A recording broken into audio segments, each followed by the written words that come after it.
ఓం శ్రీ సాయినాథాయ నమ. శ్రీ సాయి సచ్చరిత్రము 25వ అధ్యాయము. దాము అన్నా కాసారు. అహ్మద్నగర్. సట్టా వ్యాపారము. మామిడి పండ్ల లీల. భగవతాతారము. పరబ్రహ్మస్వరూపుడును మహాయోగేశ్వరుడును కరుణాసాగరుడును అయిన శ్రీ సాయినాథునకు సాష్టాంగ నమస్కారములు అనర్చి ఈ అధ్యాయంను ప్రారంభించదము. యోగి చూడామణియగు శ్రీ సాయినాథ మహారాజుకు జయమగు కాక.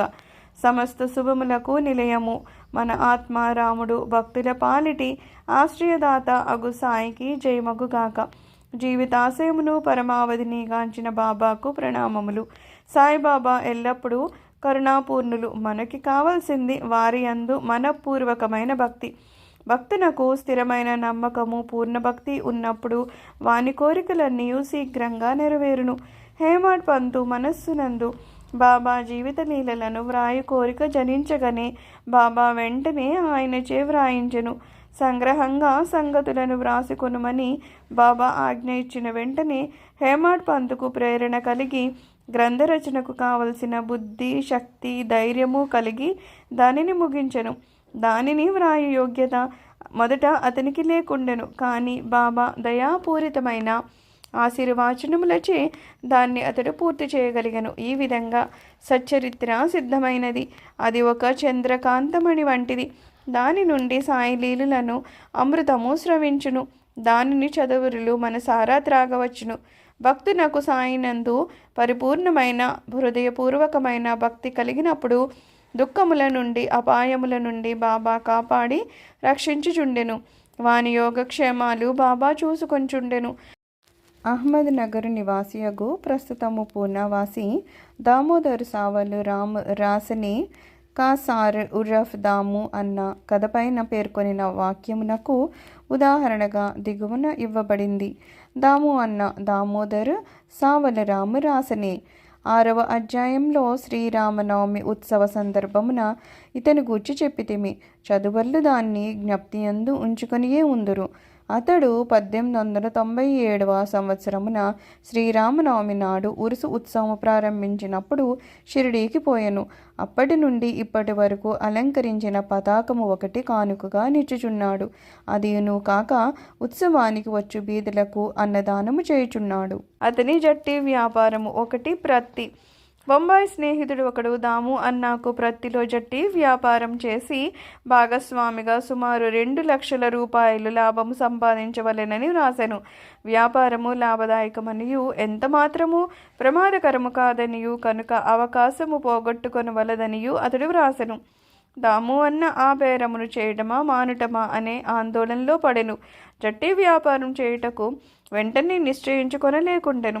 దాన్ని గూర్చి బాగుగా ఆలోచించి తాను బాబా భక్తుడగుటచే శ్యామాకి ఒక జాబు సవివరంగా రాసి బాబాని అడిగి వారి సలహాను తీసుకోమనెను. ఆ మరుసటి దినము ఆ ఉత్తరము శ్యామాకు ముట్టెను. శ్యామ దాన్ని తీసుకొని మసీదుకు పోయెను. బాబా ముందర పెట్టెను. బాబా ఆ కాగితంను ఏమని అడిగాను. సమాచారమేమన్ను. శ్యామ అహ్మద్ నగర్ నుండి దాము అన్న ఏదో కనుగొనుటకు రాసుడనెను. బాబా ఇట్లా నేను ఏమి రాయిచున్నాడు, ఏమి ఎత్తువేయుచున్నాడు. భగవంతుడు ఇచ్చిన దాంతో సంతృష్టి చెందక ఆకాశమునకు ప్రయత్నించుచున్నట్లున్నది. వాని ఉత్తరం చదువుము. బాబా చెప్పినదే ఆ ఉత్తరంలో గల సమాచారము. శ్యామ, దేవా, నీవిక్కడనే ప్రశాంతంగా కూర్చొని భక్తుల ఆందోళనలు పాలు చేసదవు. వారు వ్యాకులతతో గాని వారిని చిటకీడ్చుకొని వచ్చదవు. కొందరిని ప్రత్యక్షంగాను కొందరిని లేఖల రూపంగాను తెచ్చదవు. ఉత్తరంలో సంగతులు తెలిసి నన్నేలా చదవమని బలవంత పెడుతున్నావు అనెను. బాబా, ఓ శ్యామ, దయచేసి చదువుము. నా నోటికి వచ్చింది నేను మాట్లాడేదను. నన్ను విశ్వసించు వారెవరు అనెను. అప్పుడు శ్యామ ఉత్తరాన్ని చదివాను. బాబా జాగ్రత్తగా విని కనికరంతో ఇట్లనెను. సేటుకు పిచ్చెక్కింది. అతని గృహం నందే లోటు లేదని వ్రాయము. తనకున్న సగము రొట్టెతో సంతృష్టి చెందమని వ్రాయము. లక్షలార్జించడానికి ఆయాస పడవద్దని చెప్పుము. శ్యామ జవాబు పంపెను. దాని కొరకు ఆతురతో దాము అన్న కనిపెట్టుకునుండెను. జాబు చదువుకొని అతడు తన ఆశ అంతయు అడుగాశ అయిందనుకొనెను. కానీ స్వయంగా వచ్చి మాట్లాడడానికి ఉత్తరం రాయడానికి భేదం కలదని శ్యామ వ్రాయటచే తానే స్వయంగా షిరిడి వెళ్ళి బాబాతో స్వయంగా మాట్లాడవలనని అనుకొనెను. అందుచే షిరిడీకి వచ్చెను. బాబాకు నమస్కరించెను. బాబా పాతాలను ఒత్తుచూ కూర్చుండెను. అతనికి బాబాను బహిరంగంగా జట్టి వ్యాపారం గురించి అడుటకు ధైర్యం చాలకుండెను. బాబా సహాయపడినచో వ్యాపారంలో కొంత లాభము బాబాకిచ్చినచో బాగుండు అనుకొను.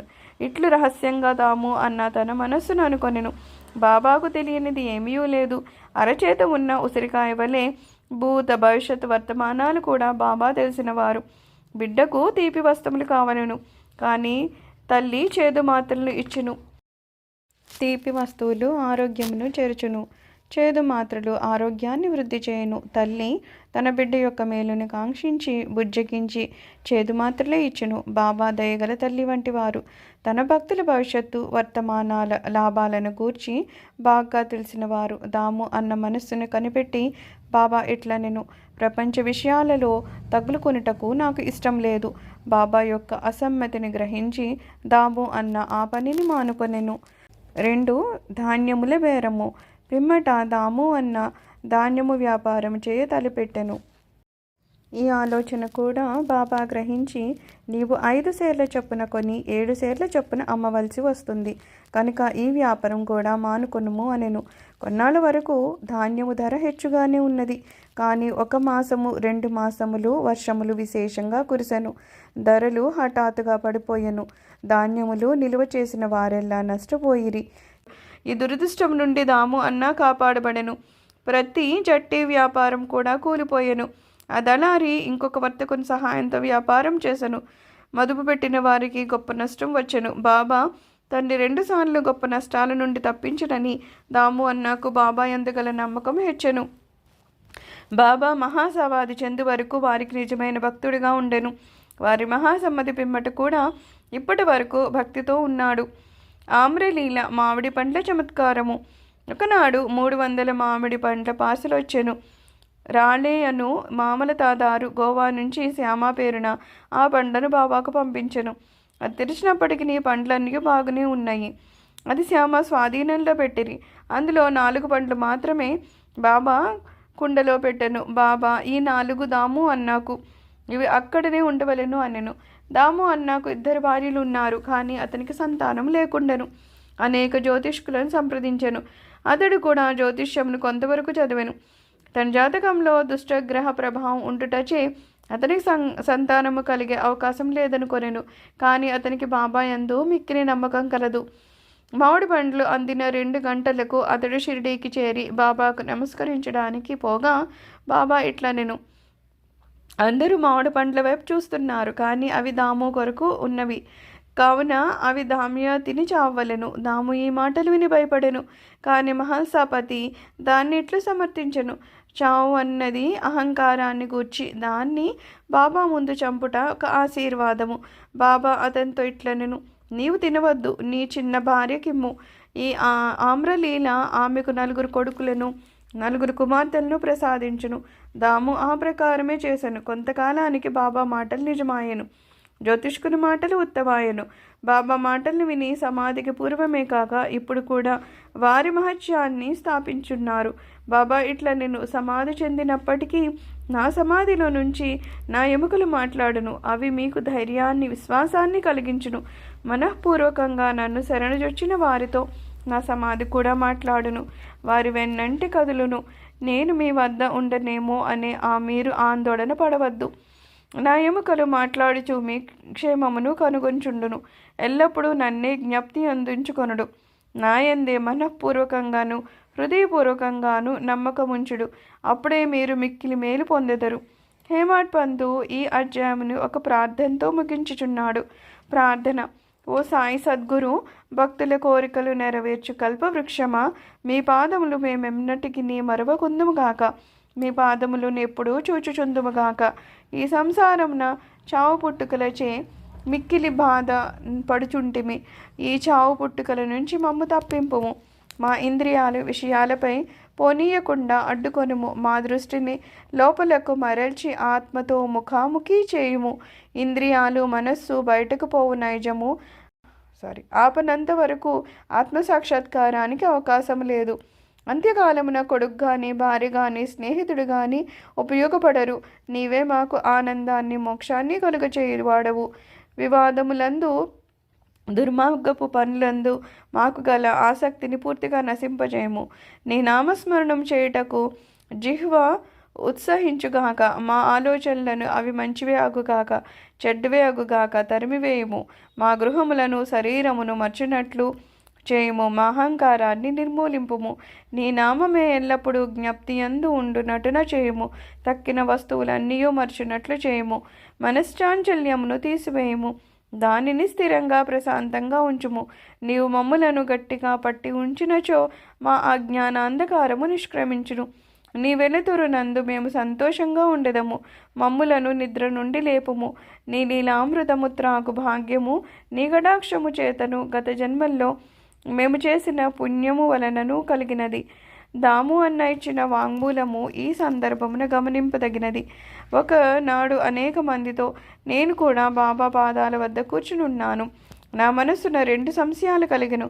ఆ రెండిటికి బాబా ఎట్లు జవాబిచ్చెను. సాయిబాబా వద్ద అనేక మంది గుమిగూడి ఉన్నారు. వారందరూ బాబా వలన ఏమి పొందెదరా అని. దీనికి బాబా ఎట్లు జవాబిచ్చెను. మామిడి చెట్ల వైపు పూత పోసినప్పుడు చూడుము. పువ్వులన్నీ పండ్లైనచో ఎంత మంచి పంటగును, కానీ అట్లగుచున్నదా? పువ్వుగానే చాలా మట్టుకు రాలిపోతున్నాయి. గాలికి కొన్ని పిందెలు రాలిపోవును, కొన్ని మాత్రమే మిగులును. ఇది నా గురించి అడిగినది. బాబా భౌతిక శరీరాన్ని విడిచిన పిమ్మట నా జీవితం అనే ఓడ ఎట్లు నలపగలను? అది ఎటో కొట్టుకుపోవునా? అయినచో నా గతి ఏమి? దీనికి బాబా జవాబిట్లిచ్చాను. ఎక్కడైనాను ఎప్పుడైనాను నా గురించి చింతించినచో నేను అక్కడే ఉండేదను. 1918కి ముందు వారి వాగ్దానం ప్రకారము వారు నెరవేర్చుచుండిరి. 1918 తర్వాత కూడా నెరవేర్చుచున్నారు. ఇప్పటికీ నాతోనే ఉన్నారు. ఇప్పటికీ నాకు దారి చూపిస్తున్నారు. ఇది 1910 నుంచి 11 కాలంలో జరిగెను. నా సోదరులు వేరుపడిరి. నా సోదరి కాలధర్మాన్ని పొందెను. దొంగతనము జరిగెను. పోలీసు విచారణ జరిగెను. ఇవన్నీ నన్ను కల్లోలపరిచినవే. నా సోదరి చనిపోగా నా మనస్సు వికలమయ్యను. నేను జీవితాన్ని సుఖములను లక్ష్య పెట్టలేదు. నేను బాబా వద్దకు పోగా వారు ఉపదేశంతో శాంతింపచేసి అప్పా కులకర్ణి ఇంట్లో బొబ్బట్లతో విందు గావించిరి. నా నుదుట చందనం పూసిరి. నా ఇంటిలో దొంగతనం జరిగినది. నాకు 30 సంవత్సరాల నుండి ఒక స్నేహితుడు ఉండెను. అతడు నా భార్య యొక్క నగల పెట్టెను దొంగిలించెను. అందులో సుగమగు నత్తుగా అంటే నాసికాభరణం ఉండెను. బాబా ఫోటో ముందేడ్చింది. ఆ మరుసటి దినమే ఆ మనిషి నగల పెట్టెను తిరిగి ఇచ్చి వేసి క్షమాపణ కోరెను. శ్రీ సాయినాథాయ నమః. 25వ అధ్యాయము సంపూర్ణము. సద్గురు శ్రీ సాయినాథార్పణమస్తు. శుభం భవతు.